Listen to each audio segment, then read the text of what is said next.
তোমরা এমন কোনো মাউস দেখেছো যার উপরের পোর্শনটা ঠিক এরকম ভাবে খুলে আলাদা হয়ে যায়, আর এর উপরের পোর্শনটা ট্রান্সপারেন্ট হওয়ার জন্য তুমি এই মাউসের ভিতরে কি আছে না আছে আর কি রকম ভাবে এটা কাজ করছে সেটাও দেখতে পাবে। ইন্টারেস্টিং না? এই মাউসটা হলো গিয়ে এসার এর ট্রান্সপারেন্ট মাউস, যেটা একটা ব্র্যান্ডেড কোম্পানি, দামটাও একটা খুব বেশি না।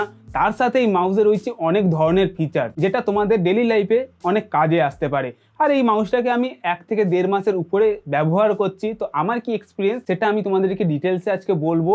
তো আশা করছি তোমরা যদি এই মাউসটাকে কিনতে চাও বা ভাবছো কিনবে কি কিনবে না, এই ভিডিওটা দেখার পর তোমাদের যে ডাউটগুলো আছে সব ক্লিন হয়ে যাবে। যদি ক্লিয়ার না হয়ে থাকে কোনো ব্যাপার না, কমেন্ট সেকশন খোলা আছে, তোমাদের মনে যে কোশ্চেনগুলো আছে সেগুলো আমাকে কমেন্টে জানাও, আমি আমার এক্সপিরিয়েন্স থেকে তোমাদেরকে সেই উত্তরগুলো দিয়ে দেবো যাতে তোমার হেল্প হয় এই মাউসটা সম্বন্ধে আরো জানতে। জয় হিন্দ বন্ধুরা, আমি হলাম সোনু শুভদীপ, তোমাদের সকলকে জানাই টেকবিট চ্যানেলে স্বাগত। টেকবিতে আরো একটা নতুন টেক ভিডিও নিয়ে চলে এসেছি, যেটা হলো গিয়ে এই এসার এর ট্রান্সপারেন্ট মাউসটা। তো চলো শুরু করি আজকের এই এসার এর ট্রান্সপারেন্ট মাউসের আনবক্সিং দিয়ে।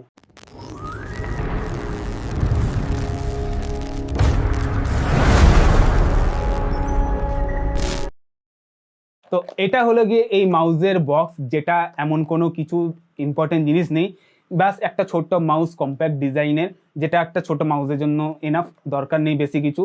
হ্যাঁ, উপরে রয়েছে এসার এর ব্র্যান্ড, সাথে কিছু ফটো, তার সাথে এই সাইডেও সেম। এই সাইডে একটু কিছু আছে যেমন ডুয়েল ব্লুটুথ সিস্টেম, যেগুলো ফেসিলিটি আছে আমি তোমাদেরকে এক এক করে বলবো, কোনো ব্যাপার না, তোমরা যদি চাও তো পজ করে দেখতে পারো। আর এখানে রয়েছে কিছু স্পেসিফিকেশন, মাউসের সম্বন্ধে ডিটেলস বলতে পারো। আর এর মধ্যে মজাদার জিনিস হলো কি, এর মধ্যে কিন্তু তোমাদের কোনো ম্যানুয়াল বা কিছু নেই, বাস এর মধ্যে একটা type A to type C cable, যেটা এই মাউসটাকে চার্জ করার জন্য লাগে। আর মাউসের কভার, যেটা আমি অলরেডি মাউস বার করে নিয়েছি, 1-1.5 মাস ধরে মাউস ইউজ করছি, তো অবভিয়াসলি এর মধ্যে মাউস থাকবে না। তো যাই হোক, এই হলো গিয়ে বক্স, আর এই হলো গিয়ে আনবক্সিং। আর আমি আনবক্সিংয়ে টাইম ওয়েস্ট করতে চাইছি না, চলো সোজা প্রোডাক্টের উপর।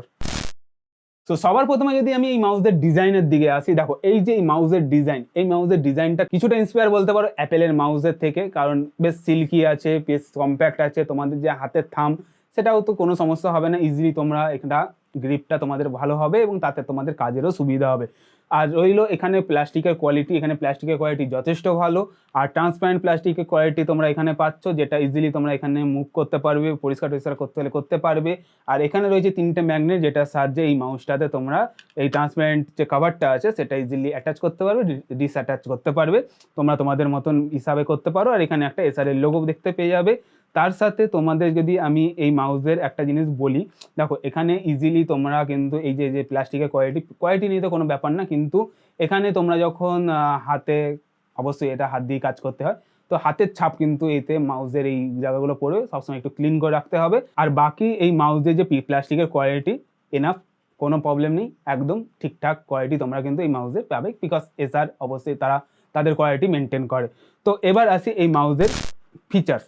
দেখো এই মাউসে তোমরা যদি এই কভারটা ওঠাও, তোমরা এখানে প্রথমে পেয়ে যাবে রিসিভার। তোমরা যদি অলরেডি কোনো ওয়্যারলেস মাউস ইউজ করে থাকো, তোমরা জানবে মাউসের রিসিভার থাকে, সেই মাউসের রিসিভারটা ঠিক তোমরা এখানে প্লেস করতে পারবে। চাও তো তোমরা এখান থেকে এটা খুলে ইউজ করতে পারো, না চাও তো তোমরা এখানে এটা প্লেস করে রাখতে পারো। এটা ম্যাগনেটেড আছে, কোনো ব্যাপার না, এটা এখানে এসে চিপকে যায়, আমি চাইলে এটা পড়বে না। এই মাউসের উপরে তোমাদের এখানে পার্টিকুলার 2টো বাটন পাচ্ছ, সেটা হলো গিয়ে একটা কপির বাটন পাবে, একটা হলো গিয়ে যে ডেস্কটপ স্ক্রিন আছে সেইটা লক করে রাখার বাটন পাবে, যেটা ইউজুয়ালি বেশি একটা ইউজ হবে না, যদি কপির বাটনটা ইউজ করো তো করতে পারো। আর তার সাথে তোমাদের এখানে লেফট অ্যান্ড রাইটের বাটন পেয়ে যাবে।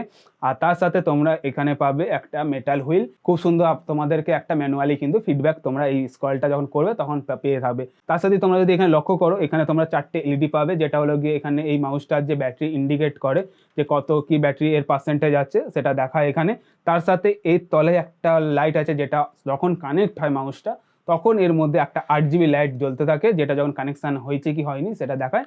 আর এই রইল এর সামনের উপরের পোর্শনের ফাংশন। আর যদি আমি এর সামনের দিকে আসি, এটা হলো গিয়ে এখানে টাইপ সি লাগানোর জায়গা, যেখানে তোমরা এই মাউসটাকে চার্জ করতে পারবে ইজিলি, তোমরা এই মাউসটাকে খুব কম টাইমে চার্জ করতে পারবে। আর ব্যাকআপ, চার্জিং ব্যাকআপ, কত কি ব্যাটারি ব্যাকআপ থাকবে সব কিছু আমি তোমাদেরকে ডিটেলস বলবো, কিন্তু তার আগে আমি তোমাদেরকে এই মাউসের পিছন দিকে একটু নিয়ে যাই। পিছন দিকে তোমরা দেখতে পাচ্ছ এখানে এসআর এর ব্র্যান্ডিং, তার সাথে এখানে সেন্সার, তার সাথে এখানে একটা বাটন আছে। এই বাটনের ফাংশন তোমাদেরকে একটু ডিটেলসে বলতে হবে, তাই আমি একটু পরে বলছি। আর এইখানে পাবে তোমরা এই মাউসটাকে অন অফ করার বাটন, যেটা দিয়ে তোমরা মাউসকে ইজিলি এখানে অন বা অফ করতে পারবে, ঠিক আছে। আর এখানে যে বাটনটা আছে সেই বাটনের আমি তোমাদের একটু ফাংশনটা বুঝাই। দেখো এই মাউসটা সাপোর্ট করে দু রকম ফাংশন। একটা হলো গিয়ে তুমি রিসিভারের সাহায্যে এই মাউসটাকে ইউজ করতে পারো, একটা ব্লুটুথ ইউজ করতে পারো। আর এখানে তোমরা ডবল ডিভাইস ব্লুটুথ ইউজ করতে পারো, মানে BT1 BT2। তো এখানে সিম্পলি আছে 2.4 GHz BT1 BT2, ঠিক আছে। আমি যদি এখানে এখন ক্লিক করি, ঠিক আছে, আগে আমি এটাকে অন করি, আগে অন করলে দেখো এটা 2.4 GHz শো করছে, কারণ এটা লাস্ট 2.4 GHz কানেক্ট ছিল বলে 2.4 GHz শো করছে। যতক্ষণ না কানেক্ট হচ্ছে ততক্ষণ লাইটটা ব্লিঙ্ক করতে থাকে, আর অটোমেটিক স্লিপিংয়ে চলে গেলে এটা কিন্তু অফ হয়ে যায়। তো এবার যদি তোমরা চাও যে নেক্সট ডিভাইসে যাবে, বা সিম্পলি এখানে একটা ক্লিক করবে, অটোমেটিক এটা ব্লুটুথে শিফট হয়ে যাবে। তো same to same Bluetooth 2 shift হয়ে যাবে। তো এখানে তোমাদেরকে একটা ট্রিক্স বলি, দেখো যখনই আমি ব্লুটুথ 1-এ আছি বা ব্লুটুথ 2-তে আছি, আমি প্রথমবার বা ফার্স্ট টাইম আমি যদি পেয়ার করে নিই, তো এবার চাও হয়তো তুমি BT1 অন্য কোনো ডিভাইস লাগাতে বা অন্য কোনো ডিভাইসকে পেয়ার করতে, তখন কিন্তু এটা তোমাকে পেয়ারিং মোডে আনতে হবে। পেয়ারিং মোডে আনবে কি করে, তুমি প্রথমে BT1 বা BT2-তে যাও, ঠিক আছে। সেখানে গিয়ে তোমরা এই বাটনটাকে না একটু কিছুক্ষণ প্রেস অ্যান্ড হোল্ড করে রাখো, ঠিক আছে। প্রেস অ্যান্ড হোল্ড করলে এই বাটন, এখানে যে লাইটটা আছে, একটা লাইট জ্বলছে দেখছো, এই লাইটটা ব্লিঙ্ক করা শুরু হয়ে যাবে। যখনই ব্লিঙ্ক করা শুরু করবে তখনই জানবে এটা পেয়ারিং মোডে অন হয়ে যাবে। বাস তোমার ডিভাইসে এবার সার্চিং মোডটা অন করো, দিয়ে এই মাউসটা কিন্তু তখন ফাইন্ড করতে পারবে। তারা কিন্তু তোমরা ফাইন্ড করতে পারবে না, এটা কিন্তু মাথায় রাখো। এই হলো গিয়ে এই বাটনের ফাংশন। তো এবার যদি আমি এই মাউসের ব্যাটারির কথা বলি, দেখো এখানে যে ব্যাটারি কত আছে সেটা কিন্তু আমি মেনশন কোথাও দেখতে পাইনি, কত এমএএইচ এর ব্যাটারি আছে। বাট আমি তোমাদেরকে বলবো এই মাউসের ব্যাটারিটা কিন্তু যথেষ্ট ভালো টাইমে চলে, মানে প্রায় তুমি একবার চার্জ দিলে 1 সপ্তাহ তোমাদের টানা এই ব্যাটারি ব্যাকআপ দিতে থাকে। আর তার দেওয়ার কারণ হলো গিয়ে যখন তুমি এই মাউসটা চালাবে বা ইউজ করবে, যদি তুমি ইউজ করতে করতে কিছুক্ষণ অফ হয়ে যাও বা তুমি উঠে যাও, তখন কিন্তু অটোমেটিক স্লিপিংয়ে চলে যায়। যতক্ষণে তুমি এখানে কোনো বাটন ক্লিক করবে বা স্ক্রল করবে, ততক্ষণে কিন্তু মাউস স্লিপিং থেকে ওয়েক আপ হয় না। তো এটা অটোমেটিক স্লিপিং চলে যায়, তার ফলে কি হয়, এর যে ব্যাটারি ব্যাকআপটা সেটা কিন্তু বেড়ে যায়। হ্যাঁ, এখানে ব্যাটারি কখন খায়, যখন তোমার এখানে যে ব্যাটারি যে ইন্ডিকেটার আছে সেই ইন্ডিকেটারগুলো যখন জ্বলে সেইটুকুই যা খায়, আদারওয়াইজ কিন্তু ব্যাটারি স্লিপিংয়ে খাই না বলতে পারো। তুমি ইজিলি এখানে টাইপ সি কানেক্ট করে ব্যাটারিকে ইজিলি চার্জ করতে পারবে, আর চার্জিং হওয়ার সাথে সাথে তুমি এই মাউসটাকে ইউজও করতে পারবে। হ্যাঁ, এখানে একটা জিনিস বলে রাখি, তোমাদের হয়তো মাথায় আসবে যে দাদা তুমি বললে না যে এটা চার্জিং কেবিল লাগিয়েও কি আমি ইউজ করতে পারবো। দেখো এক প্রকার ইউজ করা যায় বলবো, আবার এক প্রকার বলবো না। অ্যাকচুয়ালি এটা ব্যাপারটা কি হচ্ছে, এটা কিন্তু তোমার ওয়্যার টু ওয়্যার কানেক্ট হচ্ছে না। তুমি যদি 2.4 GHz এর যে রিসিভার আছে ওটা যদি লাগিয়ে রাখো বা ব্লুটুথ কানেক্ট করে রাখো, তাহলে কি হচ্ছে, তুমি যখনই এখানে চার্জিং লাগাবে না, তুমি অন করো বা অফ করো, এই মাউসটা কিন্তু অন হয়ে যাবে নিজের থেকে। অন হয়ে গেলে তুমি তখন এটাতে অটোমেটিক্যালি 2.4 GHz বা ব্লুটুথে কানেক্ট হয়ে যাবে। তখন এই তুমি মাউসটাকে ইউজ করো চার্জিংয়ে রেখে, কোনো সমস্যা নেই, অটোমেটিক্যালি চার্জিং হতে থাকবে। চার্জিং হয়ে গেলে অটোমেটিক এখানে যে লাইটগুলো আছে ওগুলো ব্লিঙ্ক করা বন্ধ করে দেবে। তো এই হলো গিয়ে সিস্টেম, কিন্তু তুমি ওয়্যার টু ওয়্যার ইউজ করতে পারবে না, কিন্তু শুধু কানেক্ট হবে ওয়্যারলেসলি, ঠিক আছে। তো এখানে লেটেন্সির কোনো কিন্তু ফারাক আসবে না। তো এবার লেটেন্সি যখন এলাম, তো কিছু ফাংশন বলি। তো এর মধ্যে তোমরা কিন্তু 1600 DPI এর সেন্সিটিভিটি পাবে, যেখানে তোমরা মাল্টিটাস্কিং, হালকা ফুলকা এডিট এগুলো করতে পারবে। আর যারা গেমিং খেলার জন্য এই মাউসটার কথা ভাবছো, একদমই ভেবো না, গেমিংয়ের জন্য এই মাউস না। এই মাউসটা হলো গিয়ে জাস্ট ফর ওয়ার্ক পারপাস বা মাল্টিটাস্কিং বা ছোটোখাটো এডিটিং, যেগুলো আমার পক্ষে একদম এনাফ। তোমরা যদি গেমিং বা বড় কিছু এডিটিং করতে যাও, এই মাউসটা তোমরা ইগনোর করবে। আর রইল গিয়ে এই মাউসের প্রাইস, দেখো এই মাউসের প্রাইস হলো গিয়ে 599, যেটা এখন অ্যামাজনে শো করছে। তোমরা যদি চাও ডিসক্রিপশনে লিঙ্ক আছে, গিয়ে দেখতে পারো। তোমাদেরকে যদি এখন আমার ওপিনিয়ন বলি, দেখো এই মাউসটা তো আমি প্রায় 1.5 থেকে 2 মাস ইউজ করছি। অবভিয়াসলি এই মাউসের নিয়ে আমার কোনো কমপ্লেন নেই, কারণ আমি অলরেডি অ্যান্ড স্পোর্টসের মাউস ইউজ করেছি, এইচপির মাউস ইউজ করেছি, প্লাস আমি এখন এটা ইউজ করছি। তো প্রথম কথা, এটা হ্যান্ডি, তোমরা বিভিন্ন ডিভাইসের সঙ্গে ইজিলি পেয়ার করতে পারো। তুমি ম্যাক করো বা উইন্ডোজ করো বা ল্যাপটপ করো বা ফোন করো, যে কোনো ডিভাইসের সঙ্গে তোমরা কানেক্ট করতে পারবে।